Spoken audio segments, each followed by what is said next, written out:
پورے منہ پر ہاتھ پھیرنا ہے اور داڑھی کا کھلال کرنا ہے مکمل یہ. اور دوسرے میں وہ کیا کرنا ہے. اچھا کوئی بندہ اگر چائے انگلی سے نہیں کرتا یا اس کو آتا نہیں ہے, اب اس نے کیا کیا, یوں ہاتھ گھما کے اس نے سب سے پہلے یوں سیدھے ہاتھ پر کیا یوں, اور پھر الٹے پر کیا یوں یوں کیا, تو اس کا بھی تیمم ہو جائے گا. لیکن اگر مٹی ہو پہنچ رہی ہے اس کے اندر تو یہ سنت ہوگا کھلال کرنا اس کا, اور اگر مٹی نہیں پہنچ رہی تو پھر ان کا کھلال کرنا کیا ہوگا, فرض ہوگا, یعنی اس کو کھلال کرنا پڑے گا اس کو. یہ تیمم ہے. اچھا کس کنڈیشن میں ہوتا ہے, کب ہوتا ہے, یہ آپ کا سوال تھا.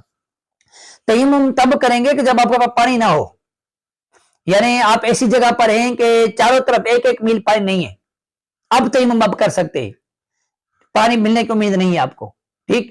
یا آپ کو ایسا مرض ہے کہ آپ پانی کو استعمال کریں گے, وضو کریں گے, غسل کریں گے تو آپ کو کوئی آپ کا وضو جو ہے ضائع ہو